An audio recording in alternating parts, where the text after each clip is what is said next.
being temperamental, sorry. Okay, now we're live. Okay, so week 7. Was there any questions that stood out to anybody? Was there any questions that anybody needed clarification on before we? No, not much. This is based on our own family life education program, so.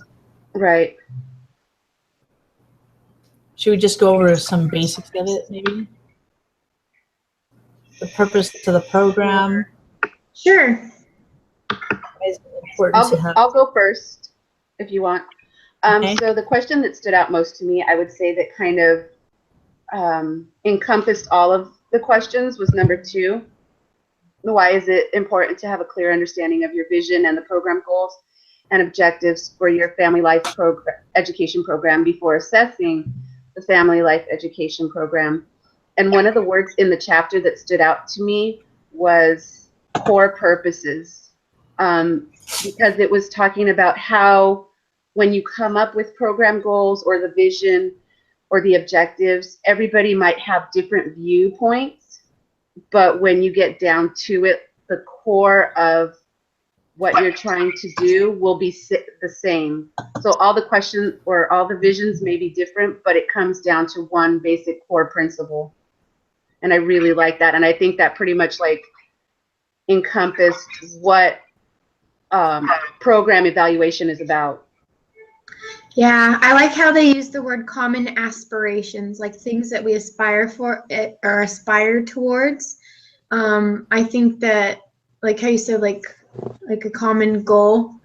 I think it's really important that when you're doing your like program, and if you have like a clear understanding at the beginning of what you want to accomplish in a vision, it can lead and guide your whole lesson or your program. And I just put down that if the instructor doesn't have a clear vision of the program goals or objectives, then the audience won't be able to give, first of all, you accurate assessments of what they learned, how it was effective while being addressed, or whether or not the information was purposeful or actually will be helpful at all. Yeah. I think that's why the third question kind of helped that. What questions would you need to have answered in order to improve the program? I think effectiveness as a teacher is important, as well as effectiveness of presentation of the information. Because sometimes when we might think we have effective presentation, but then we find out from our students that they were like, I have no idea what you were talking about, because you aren't correlating it, or you aren't comparing the information to your own life or their lives. How can it effectively be applied? And so for me, I think that's one of the questions I know we put on our questionnaire for our program is, did you, I don't know where my questionnaire went, but did you feel that we were effective? Like, in what ways were we effective?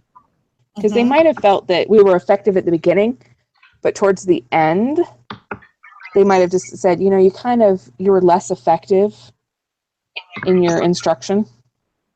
True. So you're saying that towards the end, it kind of slipped. It could slip meaning. The meaning of it could slip. Yes. Right? What the goal was to begin with Right. could take a different path. And you might find you have to adjust your goal.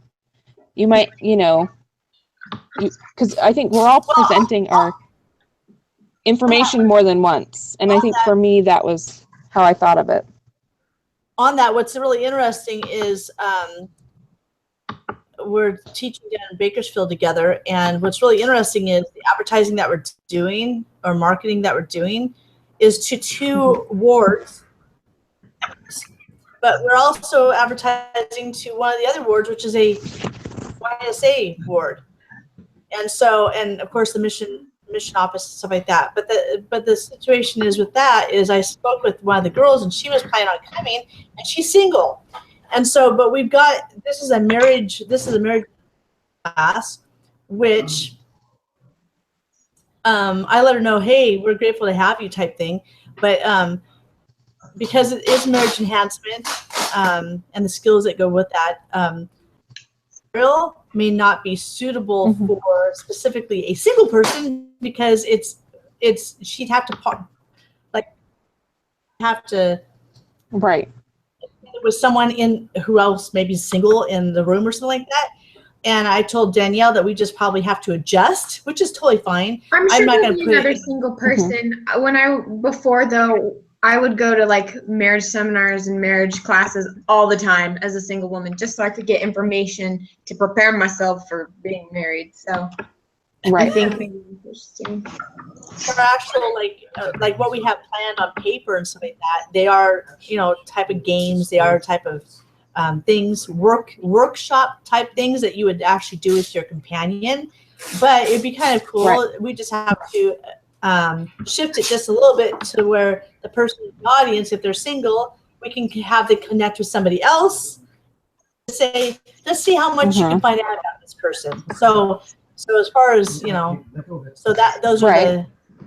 you just have to adjust when it comes down to it. Right. Well, and I was thinking about that as well with ours is that our focus is towards families with special needs. But like mine's going out to the community. Our workshop, it's like out to the community. And so it's Right. kind of like the way we've worded it, we might get people that don't have special needs. But that doesn't mean they are interested in the resources and the Information. and understanding what's available, and you just got to kind of hope that they understand why they're there. Because, I mean, we put right on there what the purpose of the workshop is so that they're fully aware right up front. It says, this workshop is focused for helping families with special needs, children with special needs. So, I'm But again, hoping, back to the last question. yeah, Or one person's, what do you call it? The last question that we just did about everyone perceives things differently. So, Yeah. you know what I mean? So it could be one of those situations. But it's good. I think it'll turn out good.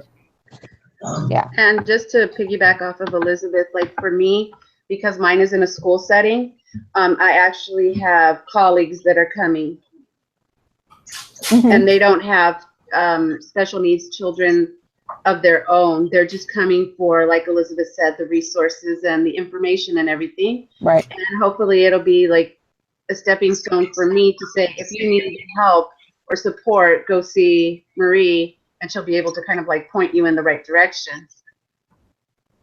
Yeah. Or if they have friends who have children with special needs, they'll know how to like take care of them. Or I feel like everybody knows somebody that they love who has a connection with that. And the more knowledge is power. So I think that anybody who just wants to be educated on the matter is yeah. good to go. Alrighty, so let's go on to the next one, week 8. You want to pass over 4 since we've got other ones to work on? You want to pass over 4 because in a nutshell, what's your plan for assessing your family life education? I think we We could just pass over that because I think we pretty much like talked about how we're We going to at least understand. Yeah. okay. Okay, so week A 8. general understanding. Okay. Let's see, week 8. So I really loved week 8 because I liked the appendix E Yes. on the principles. I was just like blown away. I would have to say that, let me just pull it up. Yeah, that's what I was doing.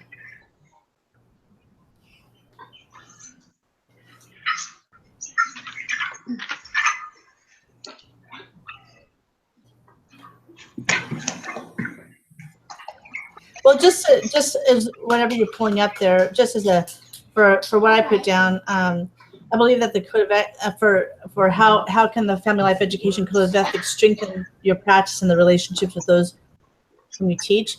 I believe the Code of Ethics is a great tool which will help me not only address issues that may have a more sensitive nature myself, but can help me remember that with this personal knowledge comes great responsibility. I was thinking about, the Superman, whatever, to provide the most appropriate information, referrals, or education for both family and individual needs. And then I also put, I also feel that based on the specific limits and guidelines that Family Life Education Code of Ethics provides me, it therefore helps to provide awareness for the families that add protection for both families and myself. So I like the fact that it states what you can and cannot do. I feel like there's almost a limit there, on what you can do. I mean, you really have to watch what you say as a family life educator, which you can say too much, which is damaging. But yeah, I think it's so. I like the guidelines though. Well, and I like that it reminds you not to make presumptions based on a person's current situation. That you need, and that's kind of like what you were saying, Cheryl. You need to be careful that we're not presuming a person's circumstances, intentional or not intentional. Because at least for me, being that I've had family life educators in my home. And I think the hardest part as a person, when you have someone like that, sometimes they come in and presume you know nothing, or that you don't understand your circumstances or how you got there, or in my case, I was caring for 2 kids that had come from really bad circumstances. And so they just assumed I didn't understand the circumstance that the child came from because I'd never lived in that circumstance. And so I think this was helpful to say, you know what, I at least have a resource that I can go back to that can help me understand how to walk into a situation without making a presumption, without, making the family feel bad. Mm-hmm. That I need to go in there with my full focus on being supportive and helpful and not kind of bullying or badgering. Because I was basically told that, I don't know, that I didn't understand the children, so I couldn't properly care for them. And that wasn't the case. I did understand the circumstance of the children, and I understood what they needed. I might not have understood at which level they were, because neither child was at the level of their age when it came to certain things. But the family life educator assumed that I didn't understand any of it. And that can be very hard. Mm-hmm. So it's nice to know there is a code out there. Right. That's true. Want to go to? Yeah. Sure. I could just run by this one specific principle. I've got a couple here, but one specific one that I really liked is I like the principle of respecting culture, beliefs, backgrounds, and differences, and engaging in the practices that sensitive to the diversity of child rearing values and goals. Because for me, this principle seems as it could be really challenging. I love challenges, not overboard, but I love challenges. But it allows me to educate myself on different cultures. And I grew up having people in my home, from American Indian to having a Pakistani friend to dating people of different cultures and stuff like that. And so I've just having so many people in our house growing up, to teach the gospel to, what have you. And so cultures of people and their differences always have fascinated me. And so it's just like the gospel, I think, when it comes down to it. When someone asks a question about the church and we don't know offhand, there's always an answer.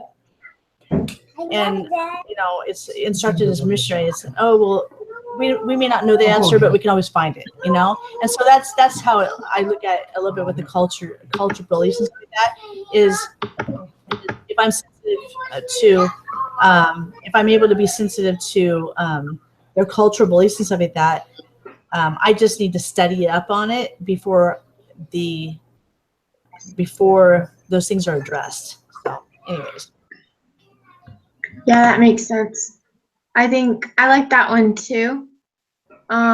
Because we don't understand every culture in the world, even every culture differing from like different parts of the US, they have different cultures. So it can be easy to offend somebody if you don't understand their culture. And I like how you said you would look up the information before you saw the family so that you could understand the background. I think that would be smart.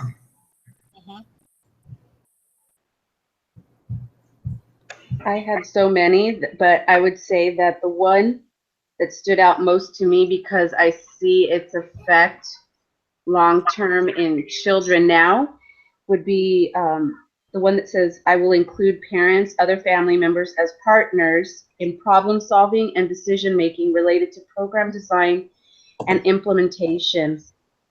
And it kind of mirrors what we're supposed to do in the state of California for preschool. We have what's called the Learning Foundations and the desired results, and we're actually supposed to link the two as well as collaborate with the children to create our curriculum or our lesson plan for the month. And I think we don't allow children and adults to be problem solvers. Like they're so used to us giving them information that we don't collaborate to say, you know, what do you think you should be doing or what could you be doing? And then kind of like, I don't want to use the term, you know, throwing them a bone, but kind of giving them an open-ended question and having them reciprocate like information to you. Yeah. Is this the class where we watched the counselor, the lady counselor, counsel that family whose child was adopted, or was that a different class that I have? Probably Different class. Darn it. Okay, never mind. Well, I guess I could They all win. in the video, it's like an hour-long video. You just watch this lady counsel about, you know, trying to see if families keep secrets or not. And Oh yeah. she asks questions. That's all she does practically the whole time. And the parents just answer the questions and kind of figure it out for themselves. You know, she says, well, why do you think he's acting this way? Well, does that have a certain period of, you know, does it happen around this time every year? Well, how does that make you feel? Like just questions. And she didn't give too much input. She barely gave her 2 cents. Until it was absolutely necessary, but she just put questions in their mind to make them think of it from a different viewpoint, and I thought that was really cool. Because I think what and that's why people get paid the bucks to sit there.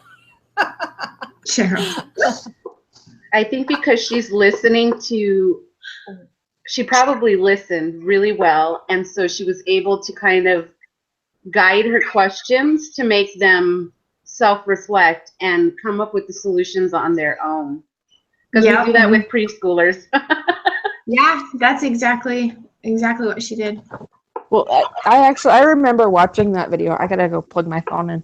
I remember watching that video and actually thinking about, sorry, it's gonna get really dark where I am, guys. Thinking about my son's family because, and that was one of the things I never understood because when we went through that process, they kept trying to figure out why his birth mom always disappeared. Like every year, the same month, every year, she would just disappear for 4 to 6 months. And she always checked herself into a psychiatric facility. And they couldn't figure out why because she was only 25. They're like, she's been doing this for years. She just disappears, and we don't know why. And it got me thinking, and I'm like, there's got to be a reason. There's got to be a reason she has this behavior. And I figured it out one day. She, at the age of 18, she had a stillborn child. In the same month, around the time that she checked herself into this facility every year. And I said, she's trying to very privately or secretively, or I don't know, manage her. Yeah. But the problem is she was damaging her relationships around her. Yeah. Well, and so this was the same as a child, then right. She would and this was the same person who's the other children I was caring for that they were sure I didn't understand. This was their mom as well. And I said, one of the things as a family educator, a family life educator, you have to understand is how, or maybe help yourself and help them understand why their behaviors are the way they are. Right. You know, for her, she never acknowledged, and nobody could actually get her. She never actually said why. I just put the pieces together. Yeah, And that's really cool. and you know, I have to go super soon because I thought this was only going to be 10 minutes. Yep. But I just have a question on number 7. Can we go over number 7? For week oh, that's 8? the one I was looking up. For Hold week on. 8? Right. Yeah, week 8. I have it pulled up. I was looking at it before my phone started dying. Hold on. I'm going to try I had a plug it into the The one that says the Code of Ethics for Family Life Educators? uh, Or the one before it? it's the one in the first complete paragraph. I have it pulled up. So let me I was kind of lost in it, to tell you the truth. Maybe it was because the sentence was too long or something like that. Okay, you said it was number 7, right? In the first complete paragraph on page 193. Okay. So let's see, what's the actual question? I pulled everything up, which I can read it. It says, Palmer explained that there are 2 different approaches to ethics, mandatory ethics and aspiration ethics. As stated, the aspiration ethics approach encourages individuals to be sensitive to the effects of their intervention on the welfare of others.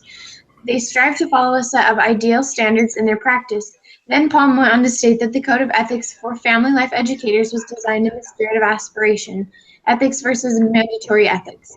How does this sensitivity to the effects of one's intervention on the welfare of others create a higher standard than what mandatory ethics may provide, which tend to be a specific code or moral conduct? I just went, oh my gosh. Okay. So and it says the aspiration ethics approach encourages individuals to become sensitive to the effects of their intervention on the welfare of others. So this is kind of like what I was talking about. When I was caring for these other kids, what I did affected their welfare overall. It didn't just, it was I was aspiring. I was working to affect their welfare in a positive way. So aspiration ethics helps to encourage the individual. So your effect on a person in turn affects their code of ethics. Okay. So does that make sense?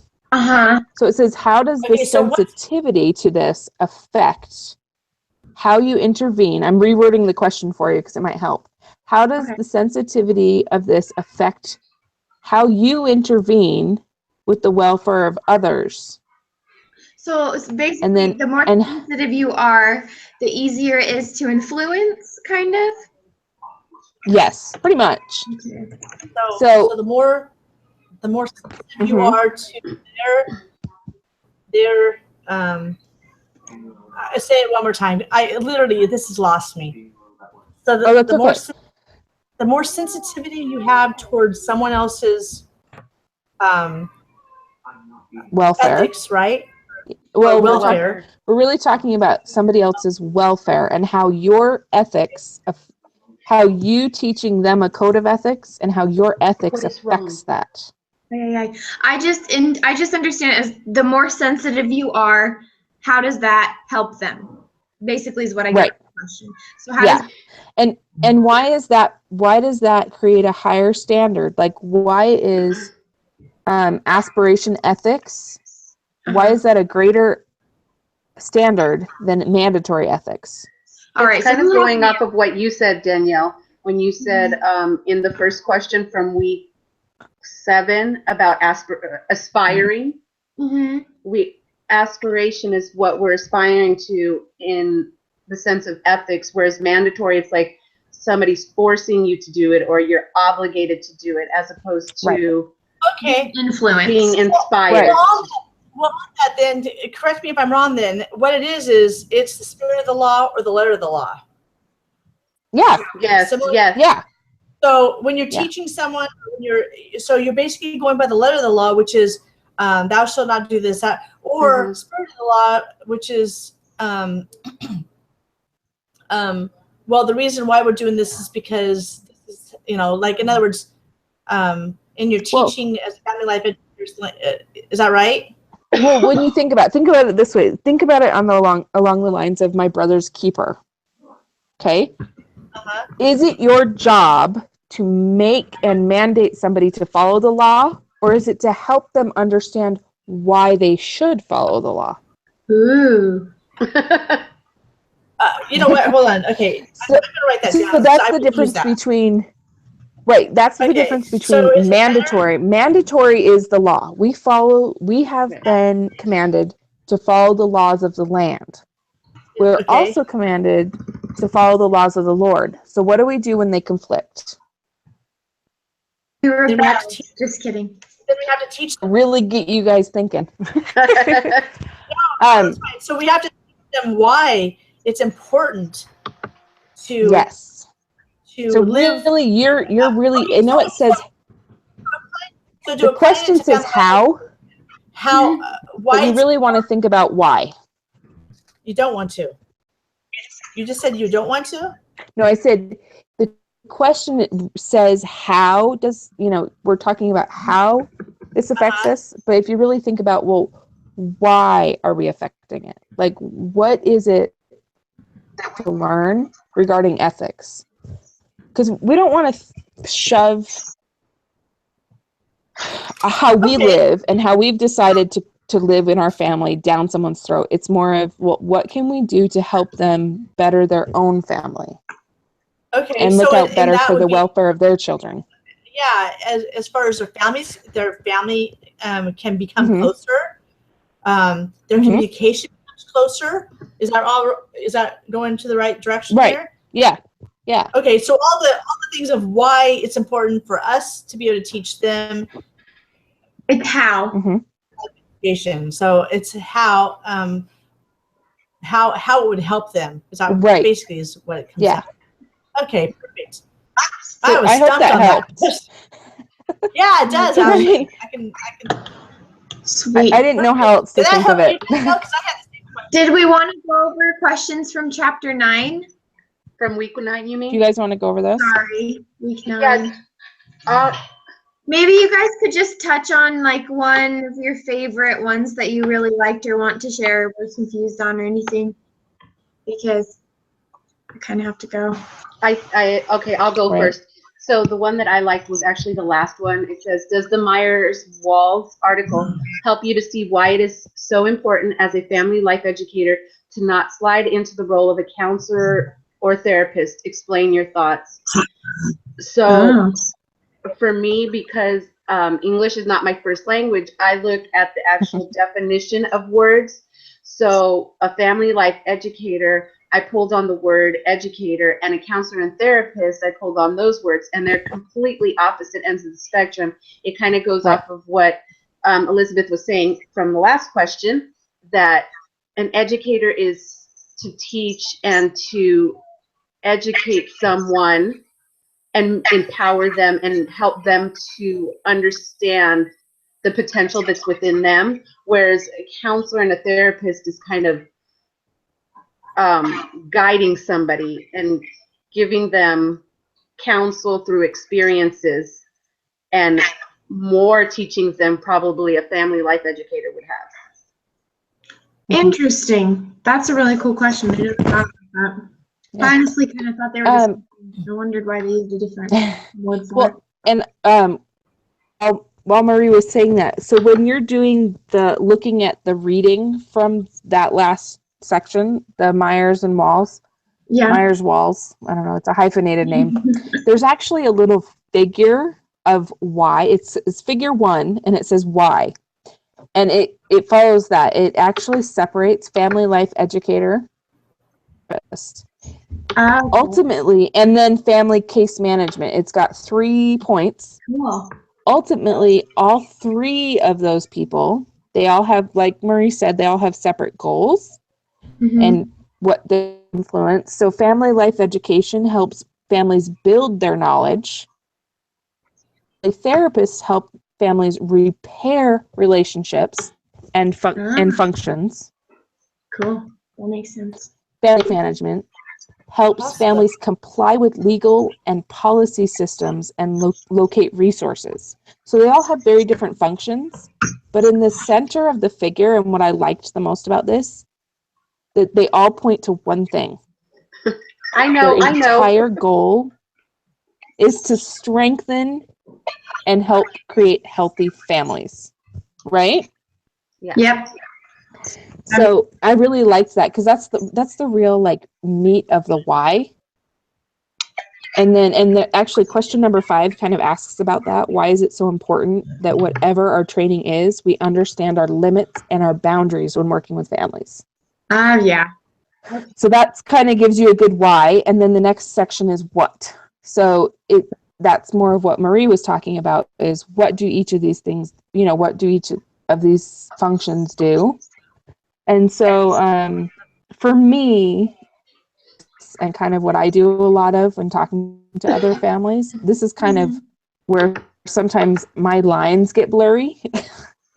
And I forget, I'm not a therapist. I'm not really a case manager.